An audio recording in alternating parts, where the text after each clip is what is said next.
Jeux, confidence. Un podcast qui parle de jeux, mais aussi d'autres affaires.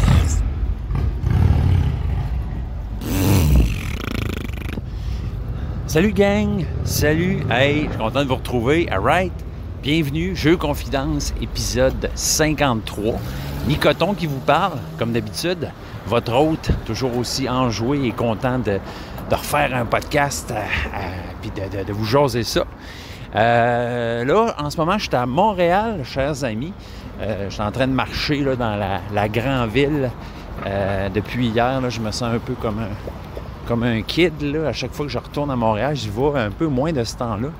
Là, en plus, je suis downtown. Fait que quand je me retrouve entouré de ces immenses gratte-ciels, je vous dirais que je suis toujours aussi comme un enfant, impressionné par ces grosses structures humaines, cet immense endroit qui est Montréal, si différent d'où j'habite. Et toujours l'impression, c'est fou parce que c'est juste à 2h30 de chez nous, mais moi j'ai vraiment l'impression de me retrouver dans un autre pays là, quand je m'en viens ici. Ben ouais, c'est ça, le petit gars de la région, là, dire qu'est-ce que tu veux, pas habitué à autant d'activités et de grandeur dans tous les sens du terme.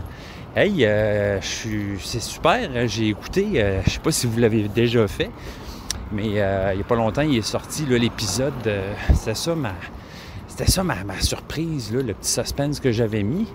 Mais j'ai participé à un épisode d'un board game presque parfait. Donc, 116e épisode. Donc, j'étais honoré d'être invité à cet épisode, à ce podcast là, de cette gang-là de gars qui font ça depuis belle lurette, dont évidemment Professeur Board Game, qui a eu la gentillesse de m'inviter pour faire un épisode avec eux autres. C'était vraiment le fun, là. On a jasé de jeux, évidemment. On a parlé un peu de moi, là. On a fait un peu mon historique, puis qu'est-ce qui m'avait amené à faire un podcast, qu'est-ce qui m'avait amené dans la passion des jeux, tout ça. Puis c'est ça, après ça, on a parlé là, du jeu, entre autres du jeu Wormspan. Donc c'était ça un peu le thème principal de l'épisode. Puis c'est le fun parce qu'en fait, on avait tous une expérience différente du jeu, dans le sens qu'on avait tous joué à des nombres de joueurs différents. Moi, j'avais eu l'occasion de jouer au jeu à 5 joueurs, pas longtemps avant qu'on enregistre l'épisode. Fait que non, ça a vraiment été une super expérience, vraiment le fun. Fait que vous y avez accès soit version audio sur les podcasts ou bien via YouTube, là, comme à l'habitude. Fait que très cool. J'espère de pouvoir recollaborer avec ces gars-là un jour. Là. C'était très cool de pouvoir faire un podcast à autant de monde que ça. C'est ça qu'on jasait ensemble. Moi, habituellement, c'est toujours tout seul. Là. Puis là, on était 4. Fait que ça mettons que pour avoir de la jasette, hein, c'est pas trop compliqué à 4. Là. Ça va bien, c'est le fun. Fait que très belle expérience. Très content. Et voilà. Maintenant, je me retrouve à la gare centrale de Montréal. Là. Je vous raconte un peu. Là, en fait, moi, je suis venu à Montréal pour une réunion annuelle de mon employeur, finalement. Donc, une fois par année, là, on est quand même une grosse gang. Là. On est au-dessus de 400 personnes. Fait que c'est ça, une fois par année, là, le Grand Manitou nous invite pour une réunion annuelle. Cette année, je vous dirais que c'était assez réussi. Moi, c'était ma 2e fois, là, parce que ça va faire 1 an là, que je travaille là. Puis l'année passée, je venais juste de rentrer. Puis on était allé à la réunion annuelle. Puis tout, fait que c'est ma 2e. Vraiment très cool, en fait. Là, on était chanceux. On était invités, en fait, sur un genre de bateau pour faire une petite croisière sur le fleuve. Des petites conférences sur le bateau en même temps. Puis c'est le fun aussi là, de rencontrer tout le monde parce que tu sais, on est toutes des cliniques. En fait, c'est un gros groupe de cliniques d'audioprothèse, le groupe Forget. Puis tu sais, une fois par année, on peut se rencontrer tout le monde ensemble. Fait que c'est vraiment trippant. Beaucoup de beau monde, beaucoup de monde fin. C'est vraiment une belle grosse gang. Puis le grand boss là, est très cool aussi. Là, Fait que c'est ça, il nous a invités sur une croisière sur le fleuve, conférence, tout ça. Puis après ça, on a eu droit à un show du Cirque du Soleil, imaginez-vous donc. Donc, Curios, si je me trompe pas le nom, là. Hey, gang, j'ai vraiment été impressionné. Là, moi, ça faisait longtemps que j'étais allé voir le Cirque du Soleil. En fait, c'était ma deuxième fois. La première fois, c'était quand j'étais petit, en fait, dans les débuts du Cirque du Soleil. Fait que c'est ça, on est allé en dessous du chapiteau, là, dans le Vieux-Port. Puis je me suis retrouvé vraiment comme un kid, là. Je veux dire, c'est tellement impressionnant. Tu es au bout de ta chaise tout le long. Moi, je suis genre à être excité, stressé en même temps. Tu sais, quand tu vois du monde faire des passes, des manœuvres incroyables, tu as toujours la peur qui tombe et tout ça, là. Mais ils sont tellement bien rodés, là, c'est juste incroyable. Là. Je veux dire, de voir des êtres humains comme ça, aussi avancés dans leur art comme ça, là, c'est incroyable. Tu sais, j'avais la réflexion en regardant ça de me dire, c'est fou à quel point les êtres humains sont capables du plus beau et du plus mauvais, là, tu sais. Fait que ça a fait du bien de m'imbiber de toute cette beauté-là. C'est comme si, là, je me suis dit, OK, il faut vraiment que j'y retourne avec mes enfants. Là. C'est incroyable comment c'est vraiment un voyage, c'est ça, un voyage dans le temps, dans d'autres dimensions, là, pendant une couple d'heures. Là. C'est ça, c'est un show quand même assez long. Là. C'est 2 heures quelques avec un entracte. Puis, fait que bref, voilà, ça a été une super... en ce temps-là, on se trouve chanceux d'avoir des employeurs comme ça, là, qui nous invitent dans des espèces d'événements comme ça, incroyables. Puis, en même temps, c'était l'occasion d'aller à Montréal. Moi, j'y allais beaucoup plus souvent avant, à cause de ma job de comédien. J'étais toujours rendu ici pour faire des auditions qui, souvent, la plupart du temps, je vous dirais, n'aboutissaient à rien. Fait que j'avais comme un souvenir de Montréal un peu teinté de ça, là, des espèces d'allers-retours dans la même journée à Montréal pour une audition genre de 5 minutes pour une pub de je sais pas quoi qui avait pratiquement toutes les chances de pas fonctionner. Puis tu sais, j'avais jamais le temps vraiment de m'arrêter puis de me promener puis de visiter. Des fois, j'arrêtais voir des chums, là. Mais en général, tu sais, à cause de ma vie occupée à Québec, c'était un aller-retour puis bye, là. Fait que là, j'ai plus eu le temps, tu sais, j'ai quand même eu une couple de jours, là, 3 jours en fait, là, 2 nuits. J'ai eu le temps on avait l'hôtel, tout le kit, là, puis à matin, j'ai décidé de ne pas repartir trop tôt pour prendre le temps de me promener un peu, puis c'est ça, prendre mon temps, tu sais. Puis j'ai pris le train en plus, là, j'ai pris la décision de venir en train. Moi, j'adore le train, je sais pas pour vous, là. Mais moi, question confort, là, vu que je suis un grand slack, j'ai besoin de place pour mes jambes. C'est le fun, t'es bien, tu peux lire, tu peux travailler sur ton ordi, tu peux surfer sur le web, whatever. Puis très, très le fun. Si tu as le temps, tu peux te le permettre, là, parce que, bon, le train au Québec, c'est pas ce qu'il y a de plus convivial comparé en Europe, là, mettons, où il y a des trains partout, tout le temps, là. Ici, c'est plus touché, là, les horaires, il y en a moins souvent, puis c'est cher aussi quand même, là. Mais tu sais, moi, c'était payé. Fait que qu'est-ce que tu veux que je te dise? J'ai sauté sur l'occasion de prendre le train puis m'en venir ici. Fait que ce qui résume ma fin de semaine, dans la grande ville. Fait que, ouais, c'est ça. Puis, tu sais, ça a coïncidé avec la sortie du podcast de Board Game Presque Parfait. Très cool, tu sais. C'est ça, je réalisais par après, là, c'est comme si... Ben, ça fait un peu ça pour tout le monde, j'imagine. Et quand tu te mets à triper sur une passion, ta petite bulle grossit dans ton coin. Puis, à un moment donné, ben, veux pas, cette bulle-là en accroche d'autres, là. Puis, ton cercle vient de s'agrandir. Puis... j'ai comme dans la tête là, c'est ça, là, des petites bulles qui grossissent, puis quand ils se touchent, là, poup, ça fait une grosse bulle. Là. Hein, tu vois l'image? C'est beau, hein? C'est poétique. Fait que ouais, c'est ça qui s'est passé. Fait que très le fun, très, très belle expérience. Puis j'espère bien répéter l'expérience, là, si ça se peut. Là, on va voir. Mais c'est ça, la progression se passe bien. Là. Ça fait un peu plus qu'1 an que je fais ça, puis J'ai l'impression que si ça continue comme ça, je vais avoir le goût des fois d'aller dans des salons de jeux, puis des rencontres, des gatherings comme ça là, pour rencontrer le monde. Ça va être le fun. Fait que je vous garde au courant, puis à un moment donné, ben ça serait très cool là, si on pourrait se rencontrer la petite gang de jeux Confidence là, pour jouer, puis je sais pas quoi. On peut rêver, on peut imaginer, là, ça serait vraiment très cool.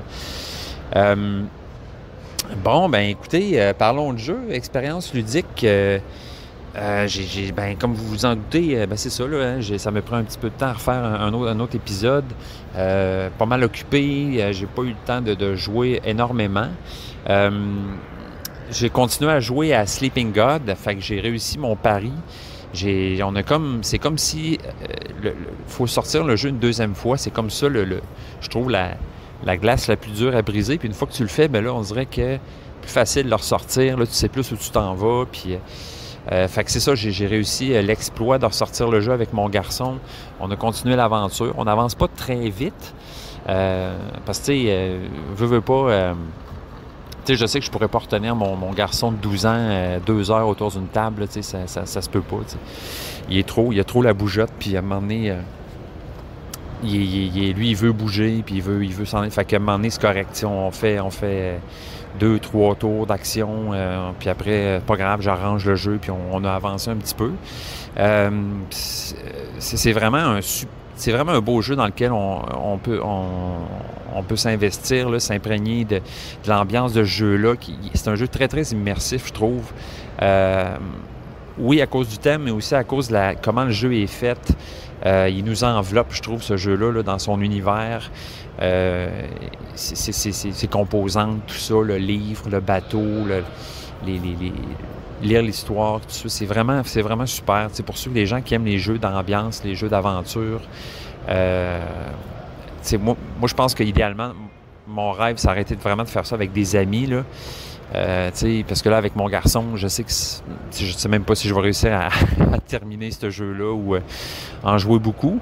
Mais j'aurais aimé ça vraiment, là, si j'avais eu la chance d'avoir des amis régulos, s'aider pour jouer à ce jeu-là, puis clencher ça au complet, puis faire des grosses soirées de ça, là. Ça aurait été très cool, mais qu'est-ce que tu veux, on peut pas tout avoir dans la vie. Je suis quand même très content de pouvoir goûter au jeu de cette façon-là. Le seul bémol, dans le fond, que je reproche à ce jeu-là, c'est...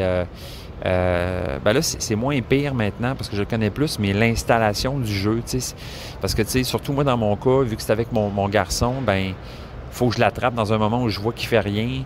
Puis je dis, hey, on fait une game de Sleeping God? Il dit, OK. Fait que là, à ce moment-là, il faut que j'installe le jeu. Puis c'est ça, des fois, c'est un peu long, puis me rappeler, OK, c'est où j'avais mis ça. Le jeu est quand même bien fait là, pour classer tes affaires, sauvegarder ta partie, mais il reste que, bon, c'est pas si évident, à ce niveau-là. Mais sinon, tout le reste, là, je trouve vraiment ça cool, comment c'est fait, comment on peut se passer la balle dans ce jeu-là, les personnages qu'on contrôle, quand on fait des combats aussi, puis toute la mécanique de ça, de pouvoir se passer les combats, moi je trouve que c'est un des points centraux du jeu qui est vraiment génial là-dedans, là, qui est très très ingénieux, là. De pouvoir mettre les cartes ennemies une à côté de l'autre, puis sur les cartes ennemies, tu as des espèces de petits quadrillés avec des endroits où tu peux faire des dommages, tu peux attaquer le personnage. Puis ces cartes-là sont une à côté de l'autre. Fait que des fois, tu peux faire des dommages collatéraux en faisant dépasser ta blessure sur une autre carte, par exemple. Puis dépendant de l'espace que tu vas couvrir sur la carte avec un jeton blessure, ben tu enlèves soit une capacité au personnage, au monstre de faire un dommage supplémentaire, une capacité de fin de combat. Puis tu as aussi des petites icônes que quand tu réussis à les recouvrir, ben là, tu peux donner un jeton synergie au prochain joueur qui va attaquer. Ça va lui donner un bonus. Bref, c'est super dynamique. C'est vraiment le fun. Fait que les combats sont pas dulls, sont pas plates. Puis, à date, l'histoire, j'en ai pas vu énormément. Je suis pas encore sorti de la première page du livre là, pour les zones à visiter puis tout. Mais c'est ça. C'est vraiment un sucré de beau jeu, comme diraient certaines personnes. Puis... bien aimé ça. J'ai pas pu résister, les gars, les filles. J'ai acheté le jeu Earthborn Ranger. Écoutez, ce jeu-là, je pense encore plus que Sleeping God, là, à mon sens, là, pour la beauté du jeu, là, c'est vraiment, vraiment magnifique, là. Puis c'est un jeu qui a l'air d'avoir l'avantage, parce que c'est un peu le même principe, tu sais, c'est un jeu... c'est un jeu de campagne, autrement dit, d'histoire, où tu as des personnages, tu joues à plusieurs en coop ou seul, puis tu t'avances, tu t'explores la map, tu essaies de résoudre des missions, des aventures, tout ça. Mais je trouve que la grande qualité de jeu, une des grandes qualités de ce jeu-là, en tout cas, j'ai même pas encore joué, là, c'est le jeu est comment je peux dire ça, assez léger au point de vue de son installation. C'est juste des cartes, en fait. Des cartes puis des jetons. Fait qu'à ce niveau-là, il fait un peu penser à Arkham Horror de Card Game, là, même si le jeu est pas du tout fait... je veux dire, c'est pas du tout le même univers, là, puis on s'entend que c'est à l'opposé. C'est Urban Ranger, c'est vraiment un jeu de nature. T'explores une vallée, puis à ça ajoute à un moment donné une espèce de lore d'anciennes civilisations, de secrets, de mystères, tout ça. Mais c'est ça, c'est très family-friendly, là, entre guillemets, là, c'est nature fantastique. Mais le principe que ça marche juste avec des cartes, ça, c'est cool, parce que le jeu, il se range facilement. Quand tu saves ta game, ben, tu fais juste inscrire le lieu où tu es rendu, tes decks, tout ça. Fait que réinstaller le jeu, ça se fait très bien aussi. C'est beaucoup moins lourd que Sleeping God à ce niveau-là. Puis, je dois dire, là, mais ça, c'est mon œil d'ancien graphiste qui parle, mais c'est vraiment une réussite au point de vue design graphique, iconographie, tout ça. Je trouve tellement que c'est bien conçu. Le livre de règles, il est beau. C'est le fun de le lire, il est clair, il est bien fait. C'est vraiment des super pros qui ont fait ça, là, en tout cas, vraiment. Je vais regarder rapido, là. C'est une méchante belle ambiance, hein, pour un jeu Confidence, on aime ça. Donc, Earthborn.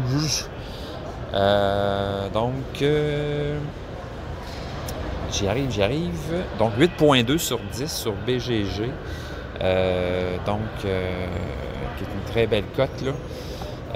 C'est ça, un jeu, c'est 3.5 sur 5 comme complexité, donc très cool. T'sais, moi, ça tombe, comme je dis souvent, en plein dans mon range, là, par rapport à ça. Donc ça, c'est un jeu de Andrew Fisher, Brooks Flauger-Leavitt, Andrew Navarro, Adam Sadler, et non Adam Sandler, Brady Sadler. Donc, il y a une petite affaire de frères et deux frères là-dedans, on dirait, là. Joe Banner et Evan Simonette qui ont fait les dessins là-dedans, là, le graphisme, tout ça, les illustrations. Puis ça, c'est un jeu qui est... Oh my God, j'ai trouvé ça. Designer, solo, artiste, publisher, Intrafin Games dans mon cas pour la version française. Fait que c'est ça. J'ai très hâte d'essayer le jeu-là. À cause du thème puis tout ça, ben j'embarque au bout aussi, là, parce que c'est vraiment, tu vois que c'est vraiment des amoureux de la nature qui ont fait ce jeu-là. Le principe, alors, les dynamiques là, font un peu penser à Arkham Horror, dans le sens que tu as ton deck, tu as des cartes qui sont dans ta zone à toi, tu as des cartes, si tu veux, chemin, là, des cartes qui sont plus devant toi, puis tu as des cartes encore plus haut. Tu as comme 3 zones de cartes. Plus ça va, plus ils sont éloignés de toi. Puis quand tu interagis avec des cartes, plus ils sont loin de toi dans la zone, bien, plus ça crée de la fatigue.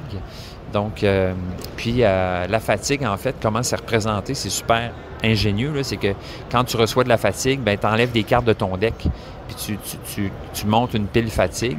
Puis quand tu n'as plus de cartes dans ton deck, bien, tu es épuisé complètement. Il faut que tu mettes fin à ta journée, tout ça. Fait que même principe aussi, il y a des cartes qui vont venir avec des jetons dessus que tu vas pouvoir épuiser, donc que tu vas pouvoir satisfaire, entre guillemets, là. Donc, satisfaire dans le sens remplir leurs conditions. Puis tu as souvent deux types de conditions. Tu as des conditions positives, des conditions négatives. Donc, si tu satisfais une carte négativement, par exemple, bien, il va y avoir telle conséquence. Si tu la satisfais positivement, bien, il va y avoir telle conséquence. Fait que c'est ça, tu te promènes, c'est un jeu qui, ils disent, c'est vraiment un bac à sable, un jeu à monde ouvert. Donc, ce que tu fais, c'est que tu te promènes sur la map, puis tu vas vraiment où tu veux, tu sais, puis chaque lieu, ben, tu rencontres des missions, des personnages, puis c'est vraiment, quand tu as décidé que tu as épuisé une zone, tu peux t'en aller puis visiter une autre zone. Puis des fois, ben, avant de pouvoir voyager, ben, il y a certaines conditions que tu dois remplir. Bref, ça a l'air vraiment le fun. Puis ils disent que c'est bien intéressant aussi quand on met l'accent sur le roleplay dans le jeu-là, là, pour vraiment avoir une meilleure immersion dans le jeu puis que ça se passe mieux. Fait que là, je vais vous en redonner des nouvelles sur ce jeu-là. Quand je vais jouer, là, éventuellement, Earthborn Ranger, très très le fun comme jeu.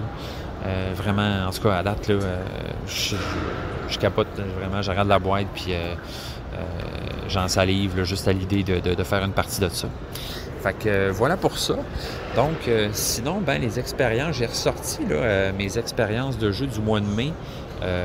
Récemment, là, j'ai été invité sur le Discord là, de la gang de Professeur Board Game, là, puis j'en ai profité pour faire ça. Donc, mois de mai, je regarde ça. Puis en même temps, ça va me permettre de vous parler des jeux, des jeux là.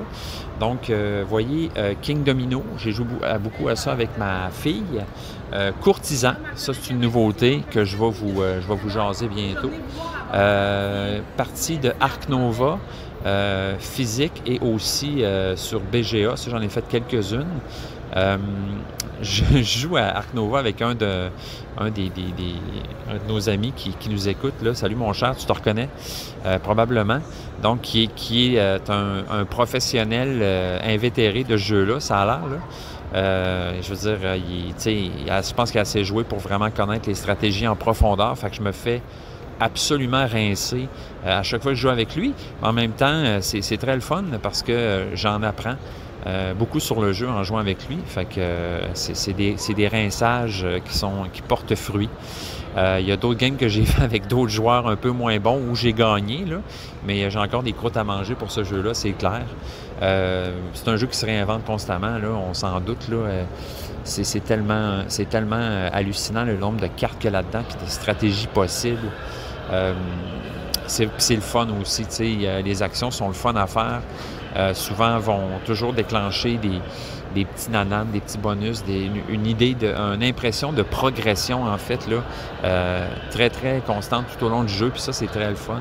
Puis moi, je réalise, en fait, que c'est une des choses qui me donne le plus de plaisir dans un jeu, là, tu sais, c'est vraiment l'idée de progresser, pas tant de gagner, tu sais, c'est le fun de gagner, tu sais, je dis pas que c'est pas le fun, là, mais on dirait que pour moi, ce qui m'apporte le plus de dopamine, c'est pas tant de gagner, finalement.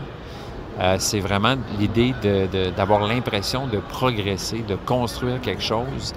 Puis, à un moment donné aussi, des fois, tu atteins un genre de mode zen. Tu tombes dans le flow, dans l'univers quantique, je sais pas comment dire ça, mais les choses coulent bien, s'enchaînent bien. Il y a des games comme ça que tu fais des fois où ça va tellement bien, tu as tellement de fun, puis en bout de ligne, si tu gagnes, tant mieux, mais c'est pas si grave que ça change pas grand-chose finalement. C'est pour moi, en tout cas. C'est beaucoup là qui est le plaisir du jeu. C'est pour ça que j'aime beaucoup les euros, j'aime beaucoup les jeux où on construit des affaires, deck building, mais aussi placement d'ouvriers, construction de quoi que ce soit. Là, c'est vraiment super. Sinon, Azul. On a rejoué à Azul, une petite game, moi puis ma blonde. Le premier, le vieux Azul, ça faisait des années qu'on n'avait pas joué à ça. C'est drôle parce que c'est un des premiers jeux que j'ai eu dans ma vie. Puis maintenant, ben, je le regarde vraiment différemment. J'ai tellement joué à beaucoup de jeux.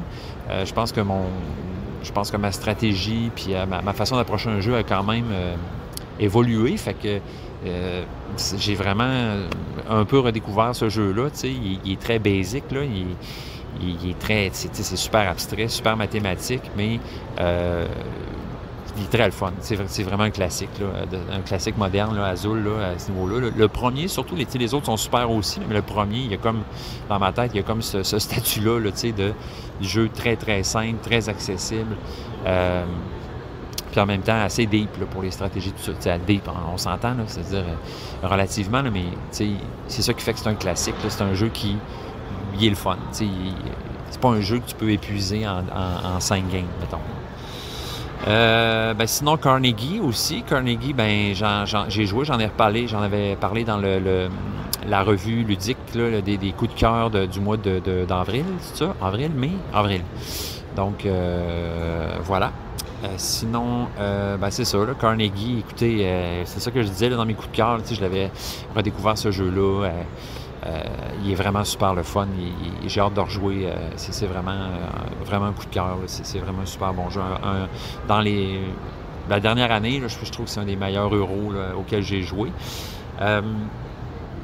Château Blanc, ouais, on a rejoué à ça aussi. Château Blanc, qui est vraiment assez particulier, ce jeu-là. Hein, il est tellement...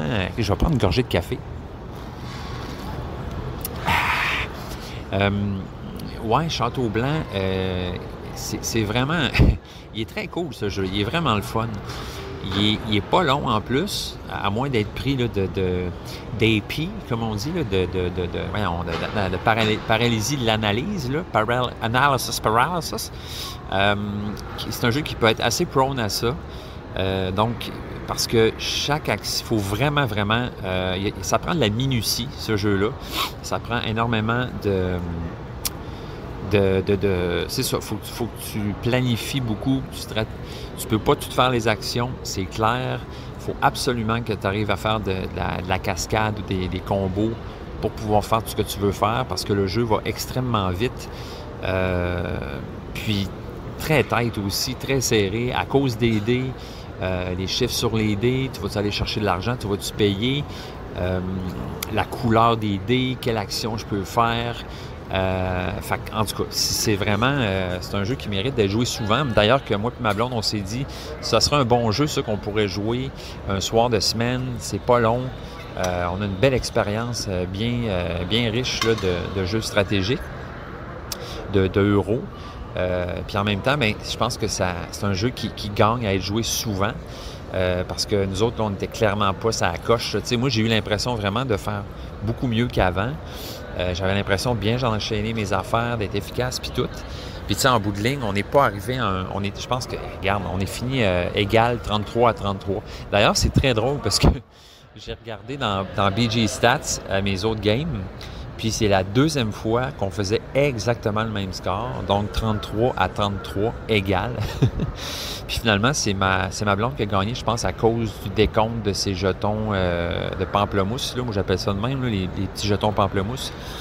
Fait que c'est ça, mais tu sais, on regarde jusqu'où se rend la piste de score, puis on fait, OK, clairement, on n'a pas tout compris parce que, je veux dire, c'était ridicule, là, notre score. Pourtant, j'avais eu l'impression d'enchaîner mes affaires puis de ne pas faire des actions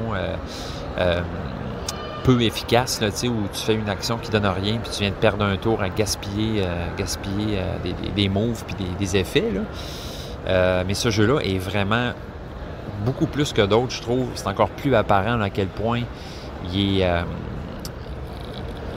ils l'ont vraiment, comment je pourrais dire ça, là, serré à tête. C'est vraiment, il faut vraiment que c'est pas un jeu de débutant, là, clairement pas. Même qu'un débutant, il ne faut pas qu'il joue à ce jeu-là, parce que je pense qu'il va juste être fru tout le long de ne pas pouvoir faire ce qu'il veut faire, puis d'avoir l'impression que la game n'est pas assez longue. C'est comme si... Ouais, même qu'au début, on se dirait, ouais, il manque-tu une manche à jeu? Il manque-tu une manche? Ouais, c'est ça, tu sais. Mais non, c'est vraiment comme ça que le jeu est fait. Il y a vraiment possibilité de scorer, mais il faut vraiment être sur la coche, là. Fait que c'est un autre jeu là, que j'ai hâte de rejouer parce que justement, c'est ça qu'on aime. Là. Moi et ma blonde, on n'est pas sujet à faire de paralysie d'analyse tant que ça. En général, on joue assez vite. Puis d'ailleurs, on a de la misère là, quand on joue avec des gens qui sont longs, qui prennent longtemps à faire leur tour parce qu'on est habitué de jouer avec des gens qui jouent vite, là, tu sais. Bon, ça veut peut-être dire des fois que nos moves sont pas tous ultra réfléchis, mais c'est le rythme qu'on aime. Tu sais, moi, je regarde j'évalue mes positions, tout ça, mais je m'attarde pas trop. J'haïs ça quand mon tour prend 15 minutes, là, tu sais, j'haïs vraiment ça. Fait que c'est ça. C'est vraiment... si tu joues... Il y a des gens qui pourraient vraiment bloquer à ce jeu-là, là, clairement. Bon, je commence à être pas mal entouré de monde, là. Je vais prendre une petite pause, puis je vous reviens pour un autre segment, là, dans pas long, là, peut-être dans le train, hein, on ne sait pas. Hein? All right, OK, all right. Fait qu'on se revoit dans un autre espace-temps. Hein? pour vous immédiatement. Donc, espace-temps. Sinon, un autre jeu qu'on a joué pendant le mois de mai, je vous en avais parlé, c'était Darwin's Journey. Donc, vous disant à quel point ce jeu était bon, mais qui était résolument assez complexe, puis pas si facile, comment je pourrais dire ça, pour se mettre à la main, disons. Donc, c'est ça, là, je vous disais à quel point ce serait utile de refaire plusieurs parties pour pogner la twist avec ce jeu-là. Donc, toujours en plan. Est-ce que ça va arriver? On ne le sait pas. Donc, ça reste dans nos bonnes intentions. Darwin's Journey. Donc, encore une fois, là, une belle game qu'on a faite là, ce mois-ci, malgré le fait qu'on se passe ce mois-ci, le mois passé, on est déjà rendu au mois de juin, mais c'est ça, là, qu'on avait le feeling, encore une fois, comme ça arrive souvent, finalement, avec des gros héros qu'on n'a pas joué souvent, là. OK, c'est le fun, mais j'ai pas tout catché. Bref, voilà. Ensuite de ça, un autre jeu qu'on a rejoué, qui a été une super partie, sérieusement, c'est le jeu Imhotep. Je ne sais pas si vous connaissez ce jeu-là. Imhotep, donc, qui est pas un jeu très récent, en fait. Là, Imhotep 2016, donc il y a 8 ans maintenant. Donc, Imhotep, donc évidemment, qui se passe en Égypte. C'est un jeu 7.1 sur 10 sur BGG, un jeu de 2 à 4 joueurs, des petites parties, là, 40 minutes. Fait qu'on peut dire que c'est un jeu de moyennitude, là, un jeu moyen en termes de durée et de complexité. 2.02 sur 5, là, tu vois, fait que donc très très simple. Un jeu qui a été fait par Phil Walker Harding et illustré par, designé par Miguel, je dis souvent designé, mais c'est en anglais, là, designer, parce que un designer en anglais, c'est celui qui a fait le jeu. Donc les artistes, c'est Miguel Coimbra et Micaela Kienle. Donc, Imhotep, je vous en avais parlé un petit peu quand je faisais ma liste de jeux en ordre alphabétique, là. Vraiment sympathique, ce jeu-là. Je pense pas qu'il ait fait un gros hit. 7.1, je mettrais un petit peu plus quand même. Moi, je trouve vraiment le fun, ce jeu-là. J'ai la plupart du temps joué à 2. J'ai comme le feeling qu'il va être encore plus fun à 3 ou à 4. Bref, le jeu fonctionne. On a des petits plateaux modulaires au centre de la table. Donc, il se trouve à être différents endroits où on va aller visiter en bateau. Bateau qui transporte des pierres. Donc, on se rappelle très bien Astérix et Obélix en Égypte, hein, à Cléopâtre, les pierres pour faire des palais. Je me rappelle d'ailleurs très bien de la phrase dans le film pas de bateau, pas de pierre, pas de pierre, pas de palais, pas de palais, pas de palais. Votre attention, s'il vous plaît. Non, c'est pas mon train à moi, donc je m'en fous de ce que tu dis. Il y a tellement d'écho, les gars, c'est dur de comprendre. Je peux comprendre pourquoi des gens qui ont des problèmes d'audition entendent absolument rien dans les gares. À côté de moi, il y a des jeunes juifs avec des costumes, on dirait quasiment qu'ils sont à l'Halloween, mais c'est pas le cas. Grosse barbe, gros chapeau. Les madames ont vraiment des chapeaux bizarres sur la tête. On dirait des cylindres, des tuyaux. En tout cas, je ne veux pas blesser personne, mais c'est juste que c'est vraiment étrange. Donc, juif probablement acidique, là, très traditionnel, là, avec les costumes qui fit avec leurs croyances. Donc, c'est ça. Imhotep, donc, ce qu'on fait, c'est qu'on va disposer de grosses pierres qu'on va poser sur des bateaux. Bateaux qu'on va, lorsqu'ils seront assez pleins, pouvoir acheminer vers des plateaux pour faire des points. Donc, le principe, c'est qu'à chaque manche, on a 4 bateaux, en tout cas à 2 joueurs, de différents types. Des bateaux qui peuvent traîner 4 pierres, 3 pierres, 2 pierres. Puis à chaque manche, c'est déterminé au hasard les bateaux qu'on va avoir, dont on va disposer. Donc, ce qu'on fait à son tour, on a différentes actions qu'on peut faire, soit aller chercher des pierres dans la carrière, soit aller mettre une pierre sur un bateau, soit amener un bateau vers un plateau, une zone, soit jouer des cartes. Donc, la particularité de ce jeu-là, puis ce qui fait qu'il est très interactif, c'est que évidemment, tout le monde partage les mêmes bateaux, Puis, on peut, dès qu'un bateau a le nombre suffisant de pierres, on peut l'amener vers une zone, même si on n'a pas de pierres sur le bateau. Fait que ça, c'est assez drôle. Ce qui fait que tu peux décider de prendre un bateau sur lequel un adversaire a mis des pierres et l'amener à l'endroit où il ne voudrait pas aller, par exemple. Donc, il y a toute cette game-là là, de... OK, puis aussi, tu choisis l'ordre dans lequel tu mets tes pierres, parce que quand le bateau va se rendre dans la zone, les pierres vont être débarquées en ordre, en fait. Fait que tu peux choisir où tu mets ta pierre pour décider, essayer de prévoir dans quel ordre elle va être sortie du bateau et quelle action qu'elle va déclencher. C'est vraiment génial, je trouve ça vraiment intéressant, puis très simple. Donc, pas une grosse complexité, mais quand même très ludique, puis tu sais, ça t'amène à faire beaucoup des calculs, là, de la stratégie afin d'essayer de tirer le plus possible ton parti du jeu. Donc, les plateaux, ben c'est toutes des façons différentes de faire des points avec des pierres. Fait que tu vas avoir un plateau marché. Donc, sur ce plateau, il va y avoir des cartes. Puis, dans l'ordre que les pierres vont débarquer du bateau, tu vas pouvoir aller te chercher des cartes sur le plateau. Donc, là-dessus, tu as des cartes à effet immédiat, tu as des cartes à effet autrement dit retardé, que tu vas pouvoir utiliser plus tard. Tu as des cartes collection, donc tu peux faire des collections de statues, etc. Donc, c'est vraiment très cool, juste pour ça. Après ça, tu as un autre plateau d'obélisques. Donc là, ben, tu vas amener des pierres sur le plateau, tu vas construire des obélisques. Dès que tu as... avec ce qu'on a joué, nous, c'est que dès que tu as 3 pierres sur ce plateau-là, tu fais un obélisque. Puis évidemment, le premier obélisque vaut 10 points, le deuxième vaut 9 points, le troisième vaut 8 points, etc. Fait que premier arrivé, premier servi qui fait plus de points. Fait que là, il y a une accumulation. Dès que tu as 3 pierres, tu fais un obélisque. Il y en a un autre, c'est un temple. Donc là, tu vas disposer tes pierres une à côté de l'autre. Puis ça va toujours être la pierre vue du dessus qui va faire les points. Donc, à un moment donné, ben, tu poses 4 pierres, là, tu recommences au début, tu fais un deuxième étage, un troisième étage, puis c'est toujours celui qui se trouve au-dessus qui va faire les points. Des points ou des actions là, précises, aller chercher une carte, aller chercher des pierres, etc. Tu as un autre plateau où ça va être un peu le même principe. Là, c'est la chambre des morts. Tu mets tes pierres toujours mettons, sur une rangée de cases. Donc, tu vas toujours mettre tes pierres de haut en bas et de gauche à droite. Puis à la fin de la game, ben, tous les groupements de pierres qui se touchent vont faire des points. Donc, ton plus gros groupe, je pense, ou en tout cas, tous les groupes de pierres vont faire des points.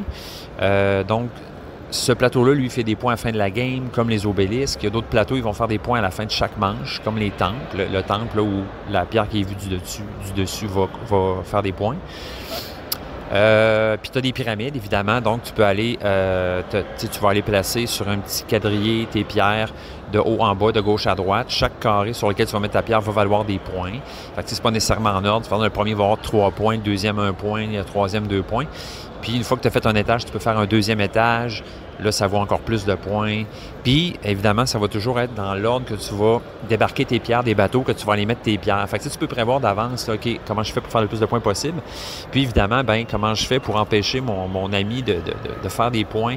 Je peux-tu l'amener dans une zone qui ne veut pas aller, gaspiller un voyage, donc avec un bateau demi-plein, etc. Fait que c'est très le fun. C'est vraiment pas un jeu long. Puis qui est très, très, moi je trouve, super simple, super ludique. Puis juste assez stratégique pour que ça soit pas ennuyant. Puis super interactif. Je trouve que c'est vraiment sa grande qualité à ce jeu-là. Il est vraiment interactif, là. C'est vraiment pas un jeu où tu fais tes affaires chacun dans ton coin, comme on peut vivre, là, ou récemment comme on a vécu avec, par exemple, Wormspan, là, ce genre de jeu-là, où tu fais tes affaires, tu es dans ta game, puis plus le jeu avance. C'est ça que je disais avec Wormspan à 5, d'ailleurs, je vais vous en reparler, là. Mais plus le jeu avance, au début, tu checkes ce que chacun fait. Ah ouais, toi, tu fais quoi? Tu mets ça là? Ah ouais, cool. Toi, tu fais ça, OK. Puis, je veux dire, à partir d'un certain point, tu regardes plus ce que personne fait parce que tu es trop concentré dans ta game. Fait que c'est ça. Fait que dans ce cas-là, c'est vraiment pas ça. Ce que l'autre fait, c'est super important. Il faut que tu regardes ce qu'il fait si tu veux pouvoir gagner ou en tout cas bien avancer dans la game. Fait que voilà, Imhotep. Je sais que le jeu en duo existe aussi, là, Duel, Imhotep Duel, je sais pas trop. Je sais pas si c'est bon, je sais pas si ça vaut la peine parce que honnêtement, moi puis ma blonde, on a vraiment trouvé que le jeu Imhotep de Duel, donc qui est sorti en 2018, parce qu'on a vraiment trouvé que le jeu de base à 2 est très le fun aussi. Donc, Je ne sais pas si ça vaut, si vous avez joué. Bon, il est coté pas mal, 7.1, le même cote. Fait que c'est ça, je sais pas si ça vaut la peine. Là. Ça, c'est un jeu qui a été édité pour Cosmos, si je ne me trompe pas. Donc voilà, Imhotep, on a joué à ça. Sinon, on a joué à Knarr aussi, Knarr à patte facile. Donc ça, je vous en ai parlé, jeu de cartes, toujours le fun. On a joué avec notre garçon qui a bien aimé ça. Sinon, c'est quoi le jeu qu'on a joué avec notre garçon dernièrement qui a vraiment aimé? Hey boy, je vais regarder ça. Ce sera pas long, je regarde ça. Toutes les parties. Courtisan. Ben oui, c'est ça. Je vais vous en reparler tantôt. Ouais, c'est ça, Knarr. C'est vraiment... Ce jeu-là, ce qui est le fun aussi, c'est un peu la même affaire. C'est que, tu sais, tu as ton bateau, tu ajoutes des cartes sur ton bateau, puis plus tu ajoutes des cartes, plus quand tu fais l'action l'action bracelet, entre guillemets, là, je vous expliquer pas le jeu, là, mais c'est ça. Quand tu fais l'action bracelet, là, tu peux, si ton action est de force 1, 2 ou 3, tu peux aller gagner les ressources ou les bonus de 1, 2 ou 3 colonnes au-dessus de ton bateau. Fait que ça, c'est le fun, de voir son truc grandir à mesure, la progression, puis là, bing, aller chercher tes bonus. C'est le fun, ça amène de la dopamine, on aime ça. C'est le genre d'affaires que moi, me fait triper dans les jeux, là. Fait que très sympathique le jeu. C'est pas un jeu ultra, moi je peux dire ça. Tu sais, il est le fun, il est correct. Moi je donne à Knarr, je donne un beau tu sais, un 7.5 là, mettons là. 7.5, 8 là, tu sais, dans ce coin-là. Tu sais, c'est un bon jeu, bien conçu, bien illustré, tout est beau, tout marche. Il n'y a rien de wow dans le jeu, rien de faire wow. Aïe aïe, ok, tu sais, je trouve qu'il manque ça dans le jeu. Il est le fun, il est cool, mais il manque ce qu'il y a dans certains autres jeux que tu fais, cette espèce de petite étoile-là, de petit pétillement-là, de « Hey, OK, il y a quelque chose de spécial devant nous. » Tu vois ce que je veux dire? Fait que, très bon jeu, excellent, bien fait, bien conçu. Il n'y a pas de défaut, en fait, vraiment. Mais il manque le petit quelque chose, je dirais, que certains autres jeux ont, qui fait que tu vas absolument dans ta ludothèque. Bref. Mais c'est un bon jeu à avoir là, pour un petit jeu familial, un petit jeu de coin de table, cocktail, apéro, pas long, le fun. Vraiment fun. Ouais, courtisan. Donc, on a ça, c'est ma blonde qui a vu passer ce jeu-là. En fait, c'est de nos amis, je pense, qui avaient commencé à jouer au jeu-là. Moi, j'avais pas du tout entendu parler de ça. Puis, c'est ça, ma blonde se l'a acheté. On a essayé ça, on a joué à ça.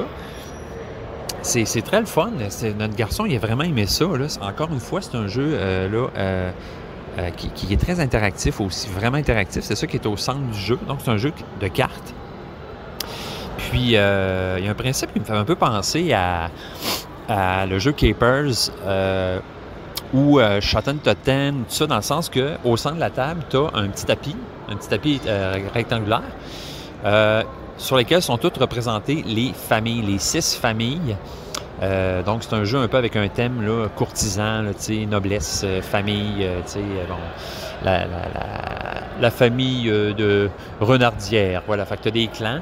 Puis, chaque famille vont, tout au long de la game, gagner ou perdre la réputation qui va être marquée par le tapis au centre. Fait que toutes les cartes qui vont être placées au-dessus du tapis de la famille vont être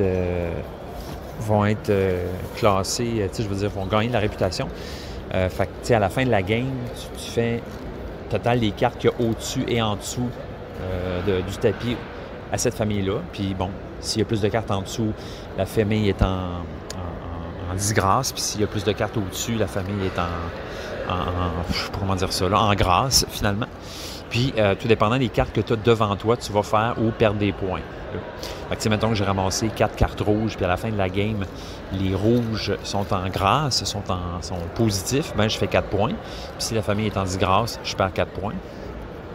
Fait qu'il y a des cartes qui valent 2, il y a aussi là-dedans des rôles. Donc, fait que c'est ça, quand je dis que ça me fait penser à Capers ou Shotten Totten, c'est dans le sens qu'au centre de la table, tu vas placer des cartes au centre de la table, puis ça va déterminer la force, en fait, là, la force qui va être soit positive ou négative.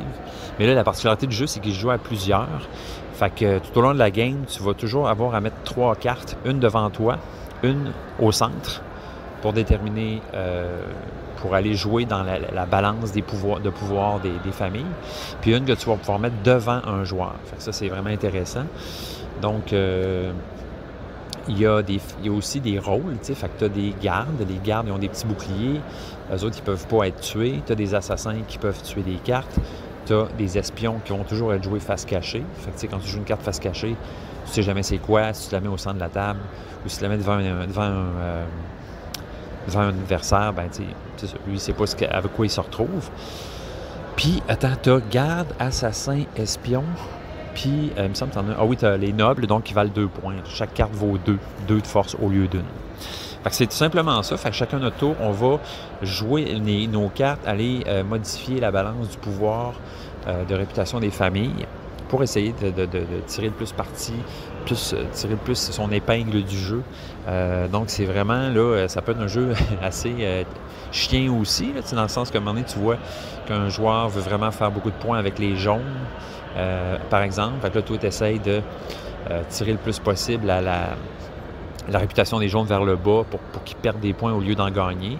Mais des fois, ce qui se passe, c'est que toi aussi, tu as des jaunes. Fait que là, tu te retrouves des fois à vouloir la même affaire que tes ennemis, que tes adversaires pour certaines familles. Fait que tout ça, c'est vraiment le fun. Ça ajoute vraiment une belle variété au jeu, une belle, comment je pourrais dire ça, subtilité, là, tu sais.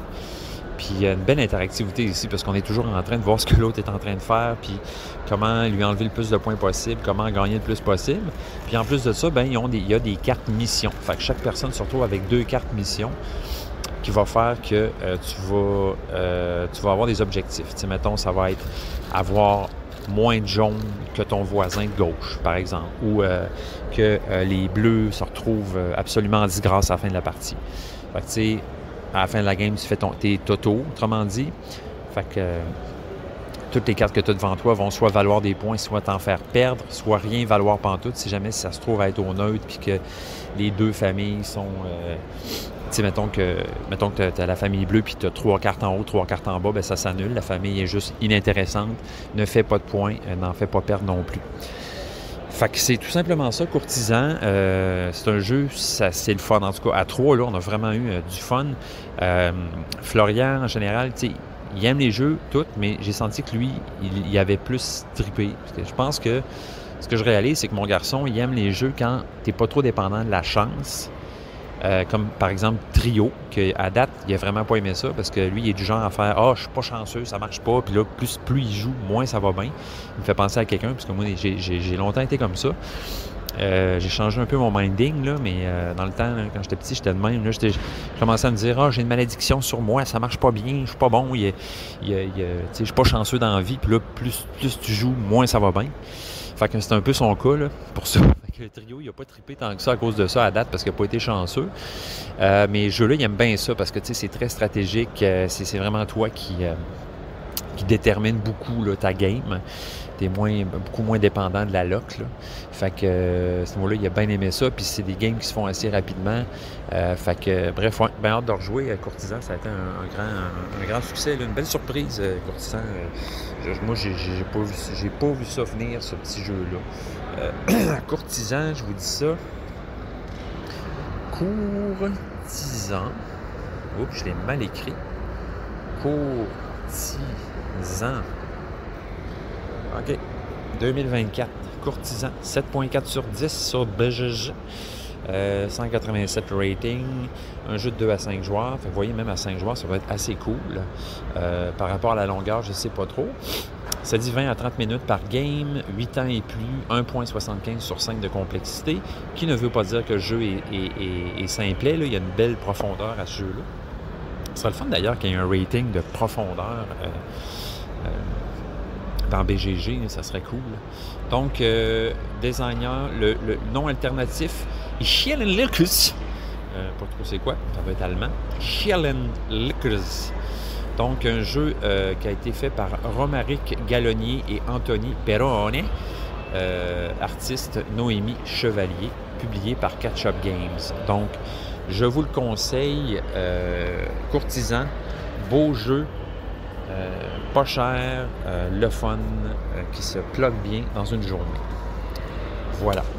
voilà pour ce segment. Et on est dans un autre espace-temps. Ben oui, écoutez, je suis plus dans la gare. Je suis plus à la gare. Je suis arrivé chez nous. Je suis dans un hamac en ce moment. Ouais. Fun, un hamac, hein?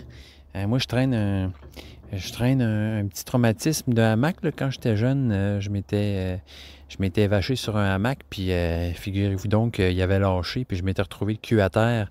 Je m'en rappelle encore. Mais ça ne m'a pas traumatisé. J'aime toujours ça, là. Les beaux hamacs, là, on en a chez nous, quelques-uns là, dans lesquels on peut s'évacher là, comme des vrais vacanciers là, qui n'ont rien à faire. Ça court en arrière, là, c'est la forêt, là, fait que, écoutez, c'est magnifique, vraiment. Là. Quelle belle période de l'année pour ça. Fait que, ouais, c'est ça, là, en fin de semaine, depuis mon retour de Montréal, j'ai pu... on a joué quand même pas mal mais à des petits jeux. Là. On a joué à Faraway, on a joué à Courtisan. On a joué à quoi d'autre? On a joué dans plein de petits jeux, là. Bien le fun comme ça. Un jeu en particulier que j'ai joué, que j'ai vraiment trippé, c'est les ruines de Narak ou The Runes of Arnak. Donc, particulier ce jeu-là, hein, que son nom en français, les noms des ruines n'est pas le même en français et en anglais. Je sais pas si c'est parce Je sais pas parce que Arnak, ça faisait arnaque en français, puis il aimait pas ça. En tout cas, moi, j'ai la version anglaise de jeu-là. Là. Moi, c'est un jeu que j'aime beaucoup. C'est un jeu qui est sorti à peu près dans la même époque, à peu près à la même période que Dune Imperium, là, puis qui est pas mal aussi un peu le même type de jeu, malgré que ce soit pas du tout le même thème. Là. Puis, tu sais, je sais, il y en a qui vont vraiment... beaucoup préféré Dune aux ruines de Narak. Dans mon cas, j'aime vraiment les deux beaucoup. Je trouve que les deux sont très différents. Le thème, tout ça, l'approche, même si en quelque part les mécaniques peuvent se ressembler. Là, bon, c'est du deck building avec du placement d'ouvriers. Donc, c'est sûr que là, c'est vraiment des mécaniques qui sont partagées par ces deux jeux-là. Les ruines de Narak, ben c'est vraiment moi j'aime bien le thème, là, un peu Indiana Jones, découverte de ruines, de vieux temples, puis le jeu est super beau aussi, les composantes, tout ça, il est super le fun à manipuler.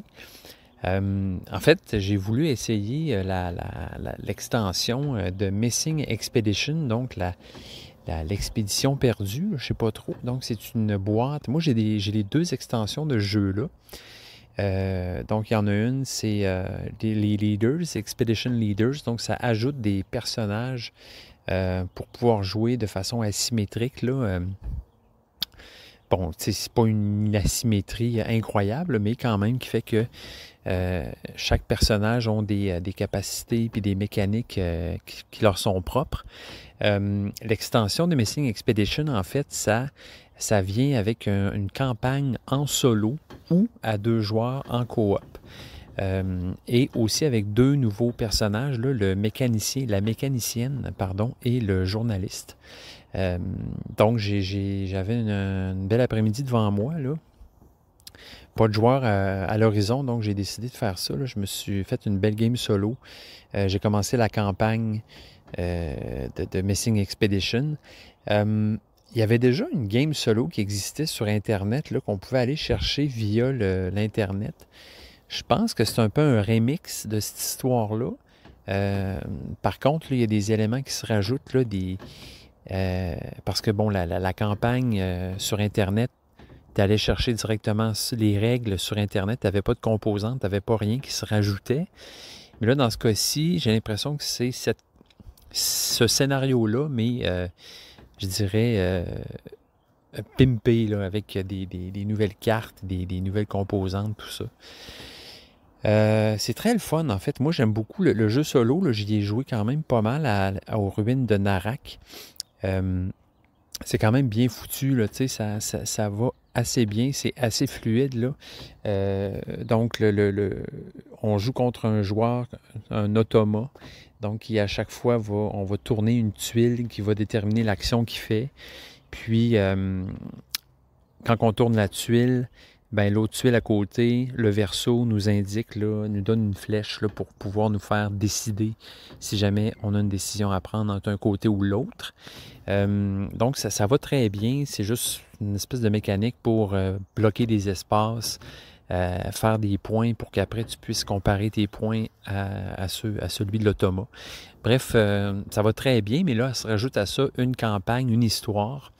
Puis chaque scénario, chaque chapitre là, il va y avoir une mise en place spéciale, particulière, là, qui va jazzer un peu le jeu, qui va le rendre un peu, qui va le faire varier, tout ça. Très cool, en fait, je dirais que le seul côté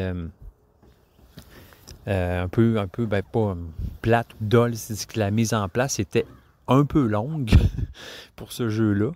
Surtout que ça faisait un petit bout, je l'avais sorti, là, fait qu'il a vraiment fallu que je me rafraîchisse un peu la mémoire là, par rapport à...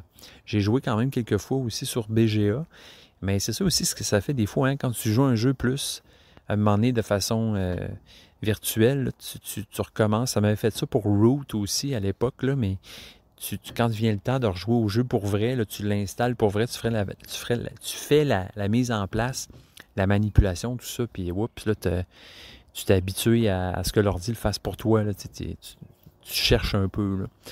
Mais bref, voilà, j'ai réussi le premier chapitre haut la main. Donc, je suis parti en expédition sur les ruines de Narak avec mon journaliste. Le personnage du journaliste, ben c'est ça, c'est son plateau joueur là, qui fait... qui ajoute une petite variante là, qui fait que à chaque fois que tu explores un lieu, ben tu t'écris un article, puis avec cet article-là, si tu dépenses en dépensant des actions, là, tu peux aller débloquer des bonus là, sur ton plateau joueur. Bref, très simple, là, mais bien le fun, bien sympathique. Donc, ça ressemble à ça. Ça a été une très belle expérience solo. Ça m'a fait rejouer à ce jeu-là que j'aime beaucoup, là, les ruines de Narak. Là, vraiment cool. J'ai hâte de rejouer et de faire une vraie game autour d'une table là, avec du monde. Bien hâte. Bien le fun ce jeu-là. Bien ça. J'ai regardé un peu aussi les auteurs là, qui sont un couple, en fait, là, qui travaillent pour Check Game. Là. Donc, c'est quoi donc leur petit nom, là? En ce que j'ai vérifié, puis c'est vraiment le seul jeu qu'ils ont fait là, à date. Donc, quand même un bon hit. Là. Donc, les ruines d'Arnak, 8.1 sur 10, très bien coté sur BGG, avec 44 000 ratings quand même. Hein? Un jeu de 2020, quand même 28e overall là, sur BGG, ce qui est excellent.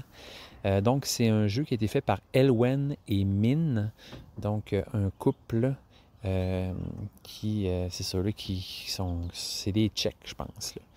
Là. Exact. Donc, en tout cas, qui ont travaillé les deux, on travaille pour Czech Games Edition. Donc, c'est ça. Puis c'est très, très beau aussi, ce jeu-là, hein, magnifique, là. Illustré par Andrzej Hrdina, Jerry Kus, Philippe Mourmak, Jakub Politzer et deux de plus. Donc, je vous encourage à l'essayer si vous ne l'avez pas joué. Puis, ben, c'est ça. Là. Si vous aimez ça, du deck building, je dirais, assez léger. Là, c'est pas du... je pense pas que... On pourrait dire que c'est une coche en dessous d'une Imperium, là, dans le sens que le deck building est là, mais il n'est pas aussi capital, aussi important que dans une Imperium. Oui, aussi, tu vas aller acheter des cartes pour bâtir ton deck, puis essayer, si tu veux, d'alléger ton deck, puis de jeter des cartes qui ne te servent à rien. Bon, vers chaque manche, tu piges 5 cartes, puis c'est avec ces 5 cartes-là que tu vas faire tes actions, que tu vas aller chercher des ressources, que tu vas transformer des ressources, etc. Donc, le trip de jeu-là, je trouve que c'est vraiment d'essayer d'allonger ton tour le plus possible en trouvant le plus de passe-passe possible pour faire les actions dans le bon ordre afin d'avoir les bonnes ressources au bon moment pour pouvoir évoluer dans le jeu. Fait que c'est ce puzzle-là qui est le fun, que je trouve vraiment trippant, puis qui est vraiment super bien fait. Puis il y a une grosse variabilité aussi, parce que les cartes changent, puis le jeu, là, avec les extensions, vient avec différents plateaux différentes composantes là, pour venir modifier le jeu, tout ça. Fait que, bref, très cool, les ruines de Narak. Sinon, un autre jeu solo que j'ai joué, puis là, écoutez, je vous en avais déjà parlé, mais là, j'ai vraiment trippé. J'ai joué plusieurs games d'affilée. Un peu addictif, c'est le jeu Dorfromantik. Donc, qui est vraiment un jeu en solo, là, qui est vraiment super le fun, qui joue très facilement, très rapide aussi à placer sur la table. Tu peux t'enfiler quelques games comme ça, tu mélanges tes tuiles, ah ouais, par là, c'est parti, puis ça se passe super bien. Puis ce qui est cool, ben, c'est un jeu évolutif, tu sais, ça me fait un peu penser à... c'est pas le même exactement les mêmes mécaniques, mais My City, c'est ça? En tout cas, cette espèce de jeu Legacy où on évoluait, on ouvrait des enveloppes, il y a des règles qui se rajoutaient, puis plus ça allait, plus les règles enrichissaient le jeu, si tu veux. Puis à force que tu joues aussi, ben ta stratégie se raffine, tout ça, fait que tu deviens meilleur, tu fais plus de points, fait que tu as l'impression vraiment d'évoluer dans le jeu. Puis de découvrir aussi l'aspect découverte. Le jeu, il est très simple, tu sais, ça consiste... En fait, ça vient d'un jeu vidéo, ça a l'air, là, que j'ai pas essayé. Mais le jeu consiste juste, c'est de la pose de tuiles. Tu as des tuiles objectifs puis des tuiles paysages. Puis il faut toujours qu'il y ait 3 tuiles objectifs actives quand tu joues. Fait que, tu sais, dès le début, tu mets 3 tuiles objectifs. Fait que ça va être, par exemple, de faire 5 champs ou 4 tuiles village ou 5 rails de train, par exemple. Fait qu'à chaque fois que tu révèles des tuiles, il faut que tu les mettes adjacentes à celles que tu as déjà posées. Tu n'es pas nécessairement obligé que les côtés soient qui fitent là, de façon adjacente, sauf pour les faire des rails puis des rivières. Là, tu n'as pas le choix. Puis, ce qu'il faut que tu fasses, c'est que tu essaies de remplir tes objectifs le plus efficacement possible, même si tu peux faire plusieurs objectifs à la fois. En fait, tu n'as pas le choix si tu veux scorer. Fait qu'il faut que tu fasses du combotage, que tu réussisses à, stratégiquement parlant, à placer tes tuiles de façon efficace pour pouvoir scorer le plus possible, faire le plus d'objectifs possible avant la fin de la partie. Fin de la partie qui est déclarée aussitôt que tu vides ta pile de paysages, de tuiles paysages. Puis là, ben, à mesure que tu avances, je ne veux pas rien spoiler, mais là, il se rajoute, tu ouvres des boîtes, parce que tu vas cocher un petit chemin, là, avec le nombre de points que tu vas faire, tu vas avoir le droit de cocher des cases sur un chemin. Puis quand tu arrives à un certain point sur ce chemin-là, tu peux ouvrir une certaine boîte qui va contenir des tuiles de plus, des nouveaux éléments, des règles qui vont s'ajouter ou ils appellent ça des cartes succès, là. Donc des succès que quand tu vas déverrouiller, vont te faire progresser dans le jeu puis te faire ouvrir encore plus de trucs. Vraiment très le fun.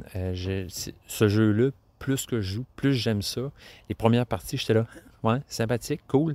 Mais là, non, plus que sympathique, cool. Hier, là, je me suis enfilé à plusieurs parties, puis en tout, j'ai dû dépenser, jouer 1 heure à peu près. Là. Mais j'ai eu le temps d'en faire des parties, puis vraiment d'évoluer, d'avancer, puis de voir mon score d'être de plus en plus haut. Fait que c'est très cool, le système, la pose de tuiles, la stratégie, sans que ce soit nécessairement une grosse complexité, mais il y a une belle profondeur dans le jeu-là, comme on dit souvent. Là, on aime ça dire ce mot-là, mais juste avec le nombre de tuiles que tu as, il y a énormément de possibilités. Fait que c'est ça. Après chaque game, ben, tu calcules tes scores. Puis là, ben, tu vois comment ça te fait évoluer sur ton plan, une espèce de plan de campagne. Puis tu évolues là-dedans. Fait que c'est vraiment un jeu, c'est cool parce que c'est vraiment un jeu où tu peux, une fois que le jeu est complété, que ta campagne est faite, tu peux recommencer et en faire une autre sans problème ou faire plusieurs campagnes en parallèle parce que le jeu, il est super facile à ranger, à installer. C'est vraiment pas compliqué à ce niveau-là, fait que ça aide énormément. Fait que voilà les amis, écoutez, attendez, là, je manque juste de vous dire Dorfromantik, là, bon, le Board Game 2022, un 7.7 sur 10 sur BGG. Fait que c'est Michael Palm, Lucas Zach qui ont désigné ce jeu-là. Et ça a été artisté par Paul Riebet. Donc voilà, 1 à 6 joueurs en coop. Perso, je trouve qu'il est vraiment le fun en solo. J'ai joué avec mes enfants aussi, ça se fait très bien. Mais on dirait que c'est le genre de jeu où moi, j'aime ça, être tout seul pour vraiment décider tout seul de ce que je veux faire, là, mais ça prête très bien à la coopération aussi si on est une gang qui s'entend bien, puis qu'il n'y a pas de alpha dans la gang qui décide tout. 8 ans et plus, donc partie entre 30 et 60 minutes, là, je dirais même 20 minutes là, quand tu joues en solo et tu es habitué, là, ça va très bien. Fait que ça fait le tour, mes chers amis, pour cette petite revue ludique de ce 53e épisode. J'ai été traumatisé, je vous dirais, la semaine passée. J'ai écouté de quoi sur Netflix. J'avais comme un peu de temps à tuer, puis je me suis tapé une série de 3 épisodes. Je ne sais pas si vous avez vu ça, ça s'appelle Bad Surgeon. Un peu regretté d'avoir écouté ça par après. C'est rare que ça m'arrive, tu sais, t'écoutes une affaire, puis après tu y repenses, puis ça te reste dans la tête. Puis, ouais, c'est un documentaire sur un espèce de chirurgien un peu imposteur qui a tiré son épingle du jeu dans sa vie, puis qui a réussi à voyager dans le monde, puis à faire des opérations expérimentales sur des gens. Puis tellement expérimental que ça n'avait jamais même été testé sur des animaux, ces affaires-là. Donc, ce gars-là s'est frayé un chemin dans le monde, est devenu une espèce de vedette, de chirurgien vedette. Puis les gens se marchaient dessus pour qu'il soit opéré par lui. Puis sa spécialité, c'est que il prétendait qu'il pouvait greffer aux gens une nouvelle trachée. Donc, les gens qui ont mettons, des cancers ou des gros problèmes de poumons, ils pouvaient, en fait, ce qu'ils disaient, c'est qu'ils pouvaient remplacer leur trachée par une trachée en plastique. Puis, c'est comme incroyable de regarder ça. Les gens embarquaient là-dedans, puis croyaient à ce qu'ils faisaient, puis finalement, ça a été un désastre, puis il a tué plein de monde comme ça, parce que c'était aucunement prouvé, cette opération-là. Assez traumatisant, merci. Fait que si je peux vous éviter d'être traumatisé, à moins que ça vous intéresse, ce genre de truc-là, là, parce que tu écoutes ce genre d'affaires-là, puis t'es pas capable d'arrêter, là, parce que c'est vraiment de la curiosité morbide, là. Et puis en même temps, ce gars-là, en parallèle, il y avait une famille, des enfants, une femme à Barcelone. En même temps, aux États-Unis, il y avait une autre femme. Il y avait comme des familles en parallèle, genre, tellement qu'il crossait tout le monde, il mentait à tout le monde. C'est une espèce de personnage incroyable. Il a fini par se faire mettre en prison, je pense, là, pour une couple d'années, au moins, même s'il a tué au-dessus de je ne sais pas combien de personnes dans sa vie. C'est assez incroyable. Fait que bref, soit allez écouter ça si vous êtes curieux et que vous n'avez pas le cœur sensible, mais moi, j'aurais pas dû l'écouter parce que je me couchais 2-3 minutes plus tard, je pensais à ça encore, puis c'était comme ça. Je sais pas si ça vous arrive des fois, certains trucs des fois comme ça qui viennent nous marquer, là, vraiment solides. Moi, ça faisait longtemps que ça m'était arrivé. Bon, hey. Ça fait le tour, chers amis. Merci d'avoir été avec moi pour ce 53e épisode. Le prochain suivra, je l'espère, bientôt. J'ai bien l'intention de jouer à plein de jeux prochainement, puis vous en parler. Allez checker ça, là, le petit épisode. Probablement, peut-être que vous l'avez déjà écouté, là, si ça vous tente de continuer à m'entendre parler un peu, je participe à l'épisode 116 là, d'un board game presque parfait. Si ça se trouve, peut-être que je vais participer à d'autres aventures avec ces gars-là. Ça a été une super belle expérience. Fait que, chers amis, écoutez, portez-vous bien. Un grand plaisir toujours d'être avec vous et de vous jaser de jeux et d'autres affaires. Donc, on se retrouve très bientôt pour d'autres niaiseries et d'autres nouvelles ludiques. Bye bye!